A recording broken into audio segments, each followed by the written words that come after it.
The real reason Ottoman princesses feared their wedding nights. You are 14 years old.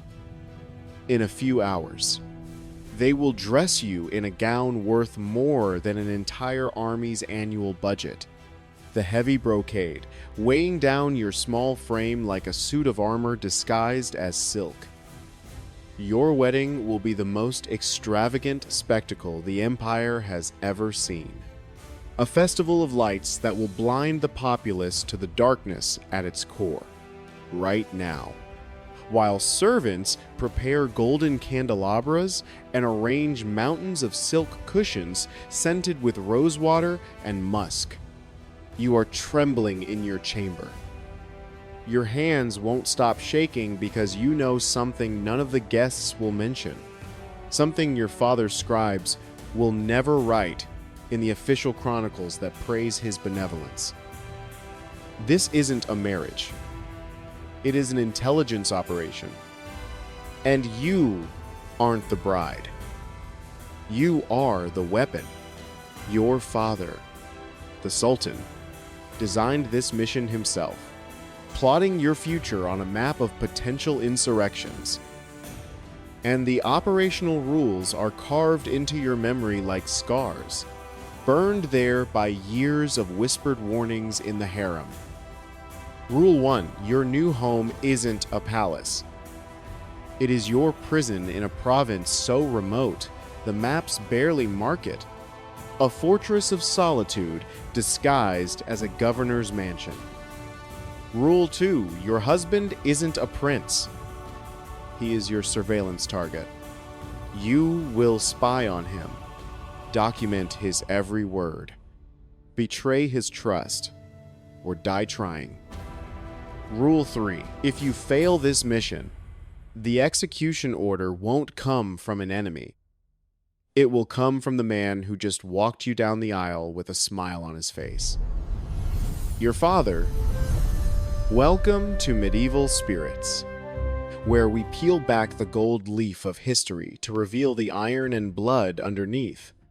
Today we are entering the Topkapi Palace, not through the tourist gates, but through the hidden corridors where the screams were muffled by velvet tapestries. We will examine the forensic reality of a system that turned daughters into spies and weddings into funerals. These weren't suggestions. They weren't guidelines written in some dusty manual found in a library. They were the operational pillars of the most sophisticated terror system ever constructed. A system so perfect it ran for over 300 years without a single rebellion from its victims. Because the victims, they were too busy destroying themselves, paralyzed by the impossible choice between filial piety and marital loyalty. This system turned Princess Humasa Sultan's wedding day into the first day of her nightmare, a nightmare I am about to show you with details so disturbing some historians refuse to publish them, fearing they sound too much like fiction. And the most terrifying part? I am saving it for the very end, a final twist that reveals the ultimate fate of those who failed. The silence of the bride as she signed the marriage contract was not modesty, but the quiet acceptance of her own erasure. But here is what you need to understand before we go deeper into the archives of pain. This wasn't ancient history that stayed buried in Turkish archives, collecting dust and irrelevance. This was a blueprint, a manual for how to control the most dangerous people in your empire, your own family. And the techniques they perfected, they are still being used today by cults, by abusive systems, by anyone who understands that the most effective prison isn't made of iron bars, it is made of love, duty, and fear twisted together so tightly you can't tell where one ends and the other begins. If you think these stories deserve to be told without filters, hit that like button right now. And subscribe to Medieval Spirits, because what comes next will change how you see power, family, and loyalty forever. Now, let me show you the golden cage where they raised her. To understand why a 14-year-old princess feared her own wedding, you first need to see where she grew up, the incubator of her anxiety. Imagine a prison so perfectly designed the bars are made of gold and the guards bow when you pass, their eyes never meeting yours. That was Topkapi Palace's imperial harem. From the day you are born, you are taught two things. You are a symbol of divine luxury, a living ornament of the dynasty, and you are a high-risk asset that must be controlled at all costs. Your education isn't designed to make you powerful or wise. It is designed to make you obedient, a vessel for the Sultan's will. They teach you Persian poetry, but not to cultivate your mind or appreciate art. They teach it so you can recite verses about loyalty to the Sultan during state ceremonies, programming your tongue to speak only devotion. You learn court protocol not to lead, but to ensure you never make a mistake that embarrasses your father in front of foreign ambassadors, treating social grace as a matter of national security.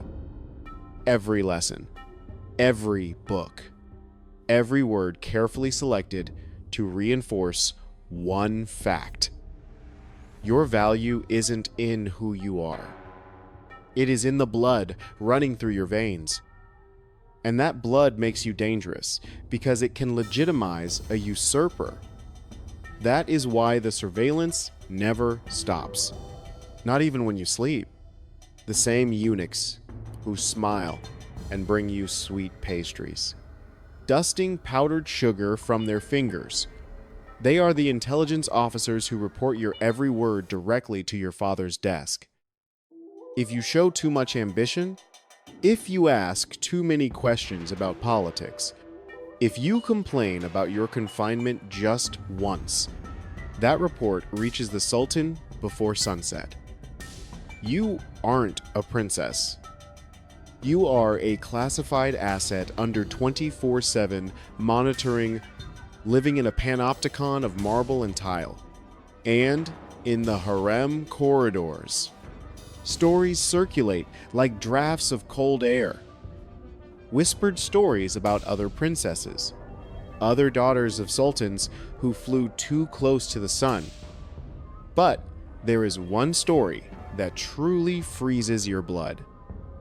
The story of Princess Geverhan, sister of Suleiman the Magnificent. Chronicles record that Geverhan once expressed curiosity about the world beyond the palace walls. A simple wish to see the sea. An innocent desire. She asked her father if she could visit the bazaars of Constantinople disguised just to see normal life for one afternoon. That night, her father, Sultan Selim the Grim, a man who earned his name through blood, sent her a gift, a cage made of solid gold. So beautiful it belonged in a museum. So small, only a single exotic bird could fit inside. When she opened it, the bird was dying, suffocating, its wings crushed against the ornate bars, its small heart beating its last against the metal. No explanation, no words, no letter, just the cage and the dying bird. The message was surgical. Your cage is bigger, but it is just as irreversible. Geverhan never asks to leave again. She learned that curiosity is a fatal flaw. This indoctrination, this constant surveillance, had one purpose: to ensure that when your wedding day arrives, you don't see it as a door to your future or an escape from the harem. You see it as the first gate of the cell where you will spend the rest of your life. And that gate opens with Rule 1. She learned to view the sky not as a canopy of freedom, but as a ceiling she could never reach. Painted blue to mock her captivity. But wait, because what happens during the actual wedding ceremony is where the nightmare truly begins to take shape. Your wedding day arrives. And with it, the first lie becomes reality. Exile disguised as honor. The ceremony is a spectacle of power, a blinding display of Ottoman might. You are paraded before ambassadors and nobility, covered in jewels worth more than some European kingdoms, a living mannequin draped in the wealth of the empire. Everything is designed to make the world see the Sultan's generosity, his benevolent love for his daughter. But behind the pageantry, there is a hidden ritual, performed in the shadows of the celebration. A detail almost no historian mentions because it wasn't meant for the public record. The ceremony of the broken map.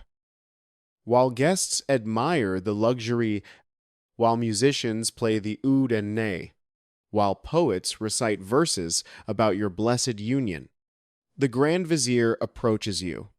In his hands, he doesn't carry a gift or a blessing.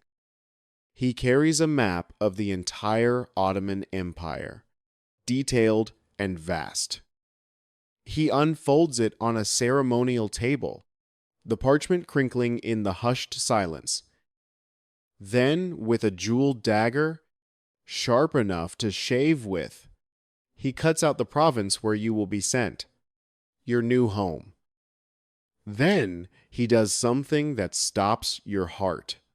He takes the piece showing Constantinople, the capital, the city where you were born and the only home you have ever known, and burns it right there in front of you. As the paper turns to ash, curling black in the flame of a candle, he leans close and whispers, "This is your world now. Everything else has ceased to exist. This isn't starting a new life. This is being banished with style. Your new home is typically a remote province, a dusty outpost on the edge of civilization, sometimes on dangerous frontiers where the enemy is always at the gates, sometimes in territories where rebellions simmer just beneath the surface, waiting for a spark. Far from court, far from power centers, far from any possibility of your children becoming a threat to the throne, your husband, a governor or general loyal to your father, isn't your Prince Charming? He is your high-ranking jailer, assigned to keep you contained. And you aren't his wife? You are the luxury hostage, guaranteeing his loyalty, the human collateral, in a high-stakes political game.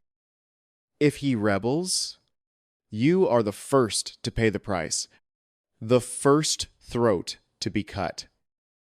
The caravan that takes you to your new palace isn't a pleasure journey through the beautiful Anatolian landscape. It is a funeral procession. Every kilometer away from Constantinople is another nail in the coffin of your old life. You watch the city's domes shrink on the horizon, the minarets fading into the mist. You know, if you are lucky, you will only see them again at your own funeral. But here is what the chronicles don't tell you about these journeys. The Ottoman bureaucracy documented everything.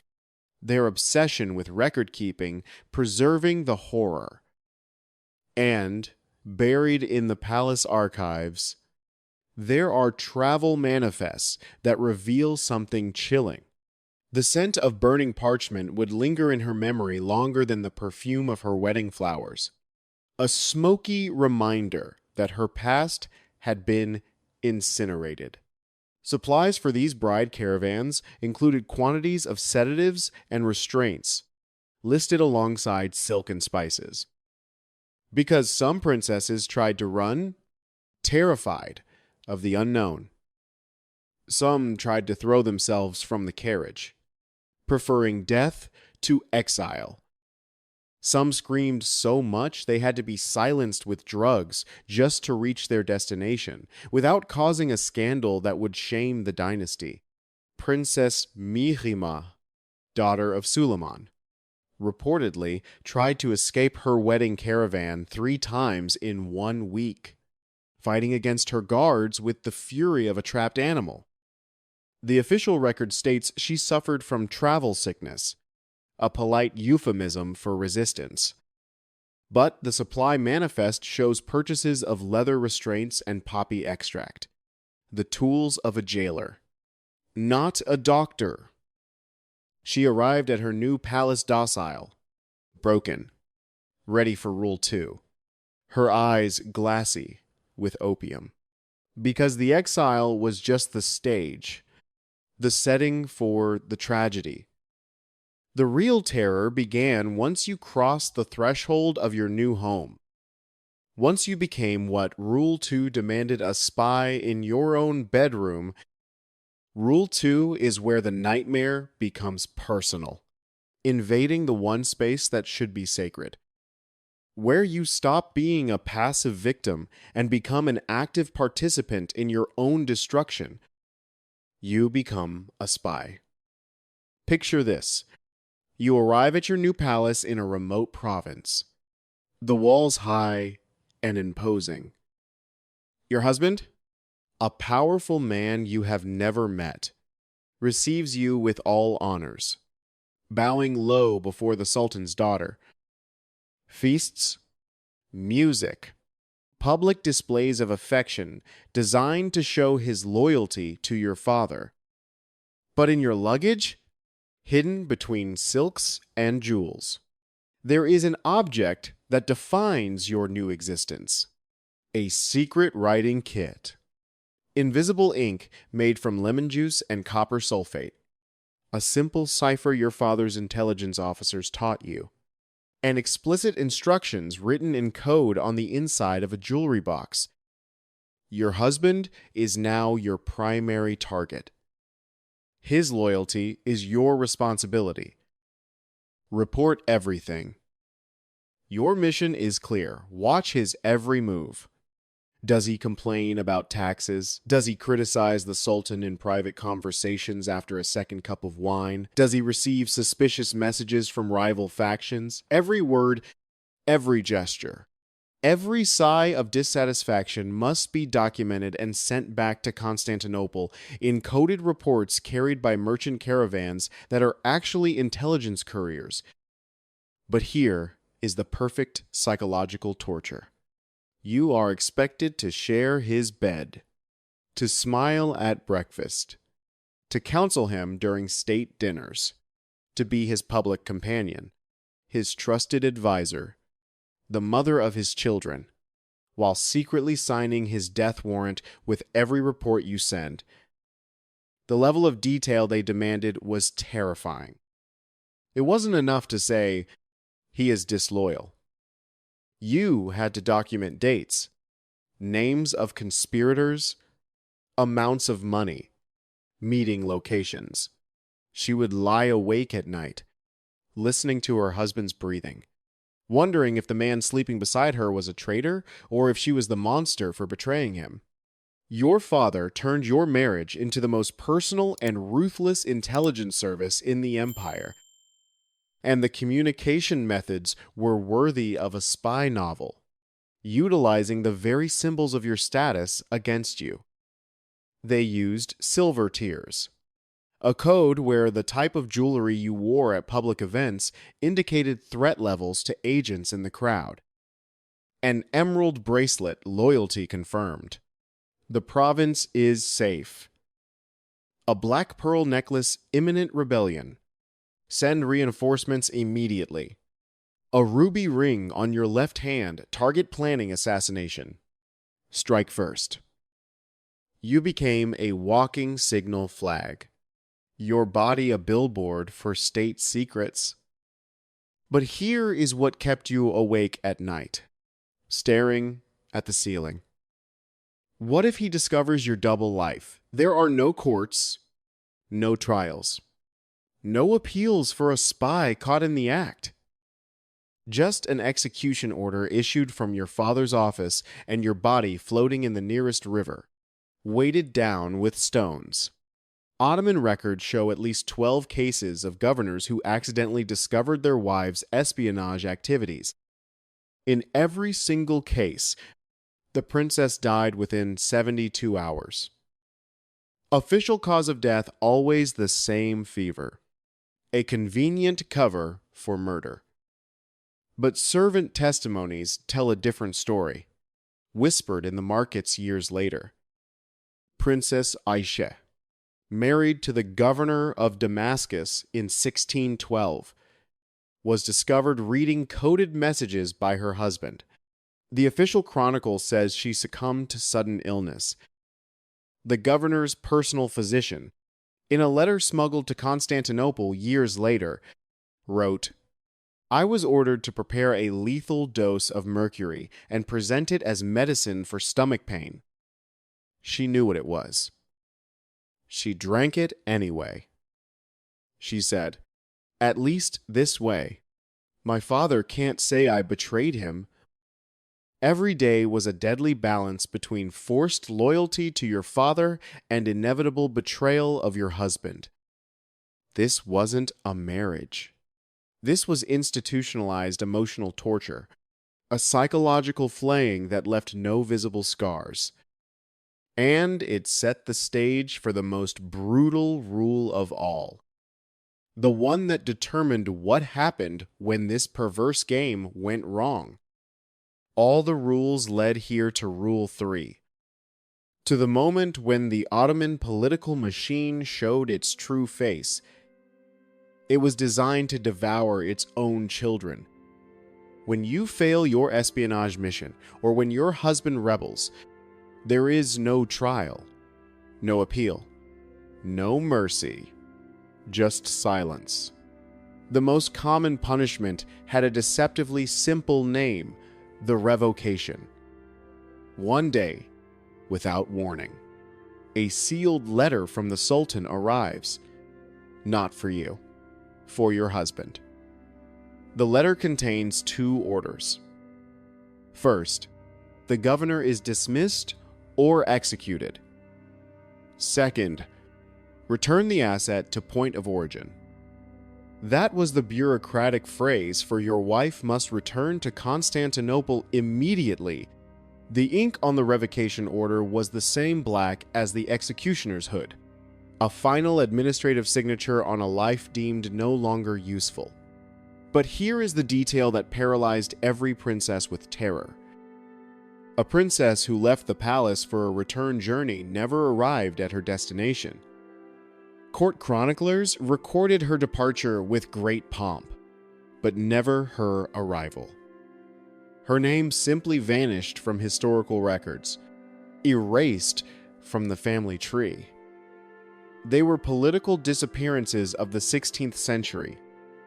What really happened to them? The methods were as cold as they were calculated. Golden drowning was a favorite. The princess was taken to an empty palace along the Bosphorus, sedated with spiced wine and thrown into the waters, wrapped in luxurious Ottoman silk, weighted with stones. A tragic accident. A suicide from the grief of leaving her husband. The official story always had an explanation ready. A lie polished until it shone like truth. But there is one real case that encapsulates all this cruelty. Princess Fatma, daughter of a minor sultan. When her husband, governor of a distant province, was accused of disloyalty, she was the first to fall. Chronicles mention she was convinced to take medicine for her nerves before the journey home. That medicine was a lethal dose of opium mixed with crushed diamonds. The sharp shards would tear her internal organs, causing massive hemorrhaging, while the opium numbed the pain just enough to keep her quiet. Her body was returned to Constantinople in a sealed carriage. Official report death from mumps. But the servants who washed her body for burial swore they saw strangulation marks on her neck and glass-like fragments embedded in her lips. Someone wanted to make absolutely sure she was dead. And here is what makes it worse. These weren't isolated incidents. Palace archives contain a section called Returned Goods, a bureaucratic ledger that tracked princesses sent on return journeys. Between 1520 and 1680, there are 47 entries. 47 princesses departed their provincial palaces. Only 3 arrival confirmations in Constantinople. 44 names that just end. No death certificate. No burial record. No explanation. Just a final notation, asset disposed of per protocol. But there was one method even more terrifying than physical elimination. The silent room. In the deepest level of Topkapi Palace, there was a chamber that doesn't appear on any official map. Foreign architects who worked on palace renovations never saw it. It was built by deaf-mute workers who were executed upon completion to keep its location a secret. The silence of those missing women echoes louder in the archives than any cannon blast. A void where history should be. Failed princesses who couldn't be openly killed were sometimes sent there. Accounts from palace administrators describe it as a soundproof cell with silk walls to dampen any noise. Servants brought gourmet meals 3 times daily, sliding them through a slot. A window showing a painted garden, not a real one, mocking the prisoner with an image of the outside world. The princess lived in absolute luxury and absolute silence. No visitors, no letters, no sounds from outside. Some lasted years.